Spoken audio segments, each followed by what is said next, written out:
What's up? Got an interesting game here. I'm on green team. This, as you can see at the bottom of the screen, this game lasts for 30 minutes, so it's by no means a smooth sailing fight for anyone. In fact, I think about every team makes a horrible mistake that changes the entire flow of the game for each team. Yeah, it'll be interesting. Last game I analyzed, I said that any teams given bed defense was what lost a lot of beds. Actually, as you can see, pretty much everyone goes for the same bed defense, which is interesting. What loses most of the beds in this game is one specific mistake every team makes in turn. It's kind of funny. So we'll get to that here in a second. Right off the bat, we rush blue, blue rushes us, and then yellow goes to our diamonds, and red goes mid. So right here, this is the first rush on blue, and you can see that all 4 of us are visible. And we are specifically not at our base. There is someone at our base, though. Yeah, he's actively breaking our bed defense, which is fine, you know? He has a sword. He doesn't have a pick. We notice him. Within the next minute, he's dead. Yeah, so our bed gets broken because we were blind. Happens to everyone. I don't claim to be perfect, but it is a very interesting case how he got there. The last chance any of us on our team had to notice him was right here, when we should have. They are bridging directly toward us from diamonds. You always gotta look both ways before rushing a team. We would also notice him when we're on the respawn platform. By the time we're there, he's already on our bed breaking blocks, and none of us actually look over here because we're worried about what blue's doing. We see that blue is bridging diamonds already, and that's actually not very prudent to any rush, but we need to know that. Finally, what's really interesting, by the time we respawn, he's already crouched behind our bed. So from this angle, you can't actually tell that he's there. What you can tell, and what we should have noticed, is there's a bit of a tell that he could be here, but sadly, it happens. You turn around, you go into gen, whatever. So in the end, our bed just gets punched open. However, while all that is happening, this might be the only normal bed gotten this entire game. Xavier and I are rushing here, and we're able to clear all but one, and 2v1, actually we clear all of them. It gives us time to set up Defender and Breaker, and it doesn't work. Unfortunately, when our bed gets broken over there, Xavier dies around back. But that's not a terrible thing. To explain Bedwars a little bit to don't know what I'm talking about, you're able to respawn as many times as you want, as long as you have a bed, which is why people put blocks around the bed, because if you lose the bed, you essentially lose the game, barring some exceptions. I wonder why I'm making this video. With green and blue both having their bed broken, and one blue and one green each not being in the game anymore, it's very unlikely, mathematically, that either team is going to end up surviving much longer at all, much less winning the game. But both teams actually do a really good job of implementing a strategy that helps them clutch the game with as little risk as possible. First thing both teams do, but I'll mostly be focusing on what we do because main characters, is all gather together and try to get armor and weapons as best as possible. That matters the most. I mentioned that it was not a terrible thing that we had a teammate die. While having 4 people playing is obviously more useful, having a spectator who is able to fly around the game much like I'm doing right now and watch it in real time is incredibly helpful for tactics, and I'll try to explain when we make informed decisions using our spectator. Later in the game, we'll see what happens when you don't have a spectator and the choices that you make then, and yeah, you'll see the difference, but until then, we each have, actually each being blue and green, each have a line to 2 diamond generators. We're sharing one, but that's fine. So it's just important to be very careful as when you run to each diamond gen. You also don't want to enter a fight, because that means you essentially have a coin flip chance of dying to the other player. That's the strategy that both blue and green will take in the next 10 minutes or so. Now I want to talk about bed defenses, because yellow and red each take a interesting approach to them. It's important to note that wetting the bed does make it blast proof. It also means there's water on your bed, and this is 1.8 physics, so you can't actually swim. This is your movement speed in water. It doesn't work. So not only are you hindering the attackers who are trying to kill you, you're also hindering yourself from getting to the attackers and giving whoever rushes you literally an advantage in combat, because you're gonna be automatically higher than them and moving slower. You're just giving them low ground and momentum automatically. Don't do this. Please. Meanwhile, over at red, their trip to mid and holding it uncontested for literally 2 minutes of the game has finally paid off, and they're actually putting on Obsidian, which isn't a bad move, and I will say for the rest of my life, it's probably one of the best defensive moves you could ever make. That's why it's so expensive in general. I hate it, because Obby is very hard to play against, because it's one of the best defensive moves you could ever make. But red having a bed and having a block that takes roughly 5 seconds to break around their bed when half the game is final kills is very important for them, and means that they will probably last the longest. Oh, I didn't even notice that. So, red has 3 people rushing yellow, and it's actually important to note that the 4th person is also out of red base. This is a habit that is important to red as well. You'll notice the pattern here pretty quickly. So yellow has 3 people rushing them, and it's very clear that they're not in comms, because as 2 of them are moving in, one person is going that way, the other person is walking back into generator, and the 3rd is about to get blindsided by this guy he has no idea exists. Oh, that's sad. So yes, once again, just like our bed, yellow bed is broken solely because they forgot that they were playing Bedwars. Kind of important to defend the bed when there's someone attacking it, but like we failed to do. Yellow also, no. Okay, that's rough, buddy. It's worse than I thought. So, red has triple coverage on a single yellow who's trying to desperately defend the bed, while 1 falls into the void and 2 are deciding, you know what, it's a great time to start a 1v3. Taking turns, of course. Yeah, it's pretty obvious how that one got broken.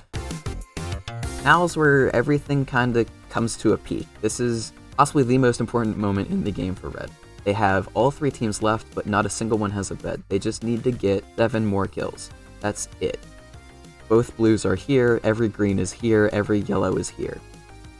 Ish. Good teamwork. And it seems like most of them are collapsing on blue. Now this is when it's extremely important for spectators to have intel, right? This is the moment that my team got the word that we could rush red. Even if they had obby, even if they have a trap, it doesn't really matter. All of them are out. We can establish a pretty good defense and break type strategy even if they have really good bed defense. What blue could have done here, I don't actually know if they had a spec or not. They had M's. They could have used Invis Jump, tried to sacrifice 1 and get 1 into their bed, and played super defensively from there. Red would not have known. And just like that, blue's dead. None of the reds died, which means our full team movement on red is still almost no issue with this happening now. If any of the reds had died, interestingly enough, if they were slightly worse, it would have been harder for us to break their bed. But red was good enough at steamrolling what was left of blue. Sorry, bud. Like I said, this is the biggest moment for red because they could have not all run in at once. Could have left someone at base and their bed would have been perfectly fine. They would have had time, they wouldn't have lost it. But instead, their bed gets broken at some point. It takes a bit. There it is. And Nafex makes a good move of running away. I don't make a good move and I get actually popped there. Now every team is a final. Red actually got the emeralds that blue picked up. They could have made better decisions, but I'll get into that later.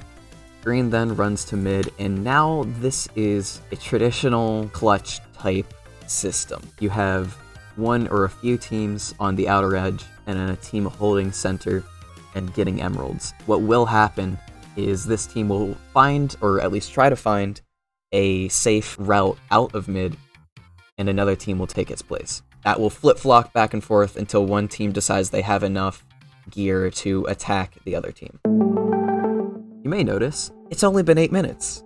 There are 20 minutes left in this game. Oh boy, is it not over yet. I'm pretty much only going to be highlighting the points where someone makes a big enough mistake that essentially a life ends because of it. Red is making really odd decisions. They have 3 people left alive. They have 2 people at their base and a 3rd at yellow here. Now we're still at mid with 2 spectators and 2 actual players. I want to focus on this red because soon we'll never be able to focus on this red again. He knows that we have coverage at mid. Anytime you have a bridge under coverage and you run across it, it's essentially like flipping 2 coins, and if you don't get double heads, you die. He took the risk to run across the bridge and it clearly didn't work out. I will say this fireball placement is so dang good. It's right up a step, so he's forced to be jumping, which means he'll take more knockback being in the air. If it was a bit further this way, he would have been on the island and still alive.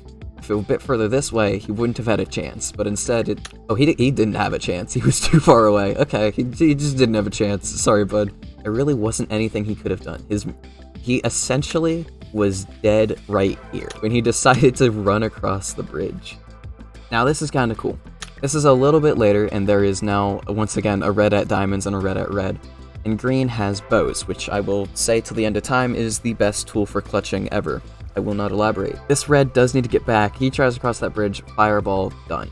More than likely. Like I said, flip 2 coins, hope it's double heads. What red does to make a safe bridge back, they take green off covering that bridge. This red throws fireballs that green either has to deal with or they get hit and knocked off by. So this fireball itself makes safe passage for this red to get back. It's literally cover fire. In Minecraft Bedwars, they actually implemented a really good strategy for getting back together. A+. So red just got back from mid, and now they both have diamond armor. I'm gonna talk about diamond armor now, because it's usually a terrible decision unless you're clutching. Usually, whenever you can have like just a few M's, you just want to spend those on potions, unless you know how to use an ender pearl, which if you're playing Bedwars, you probably don't. But when it becomes an arms race at the end of a game and it's coming down to being decided by literally one fight, it's extremely important to get diamond armor, because at that point, all the teams will have brought force. That's the only way you can get a step ahead. Green takes mid. There's a red over here who tried to prevent that from happening, but they're using a bow, and from that range, it's practically useless unless you can hit a pixel on your screen with gravity. And then there's a second red here who couldn't even try to defend green's approach on mid, so now they are just stuck here. If they try to cross those bridges, they have to flip coins twice, essentially. So this is not a good situation for red to be in. This is essentially where this red dies. There is virtually no chance he has to get a potion or a gapple off. If he makes it to mid, he has to take a 2v1, and if he starts running away, he has to face fireballs from a covered bridge. There is basically nothing this guy can do at this point.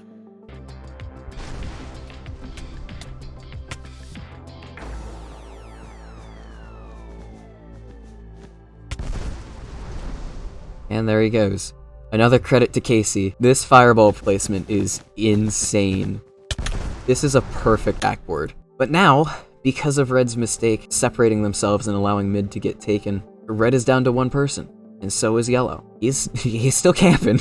He's got ladders though, you know, he's making himself home. I do want to highlight this specific moment where Nafex misses 3 just in a row. There's 1, there's 2, and that was Casey's. Oh, it was Casey again. Oh, just 2 in a row. Okay. Sorry, Nafex. Casey sucks too. So now, Red has flipped the tables. We are split between Diamond and Jen. This looks familiar, doesn't it? This is how the other Red died. If Red wanted to move in for a 1v1 on either side, the other one would not be able to back them up in time. I do want to take our attention away from that and talk about our hero, Yellow.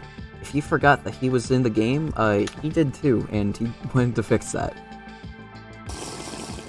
And this is where spectators should have been more aware. I was not paying as close attention to Red as I should have been, and I missed the fact that he went invis. Failure of spectators actually led to the ending of this game being the way it did, and it's quite interesting how this ends up. This is the final play, essentially. This is the final move either team makes. Red pearls over to Diamonds, and because he gets the jump, he's able to kill Jaxar. Even though he does get the pearl off, it just is not in time. He does get him down to about half health, and right at that moment, when he's expecting it the least, Nafex pots invis jump and actually charges in. And because of this hole in the bridge, which he made, Nafex is able to catch up. Nafex rushes in and tries to get the jump on Red, and is able to, and kills him before he even gets a hit on Nafex.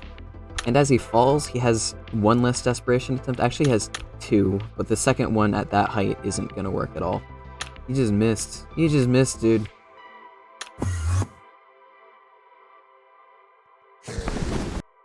Anyway, that's how the game ends. And, yeah, interesting clutch. I don't know.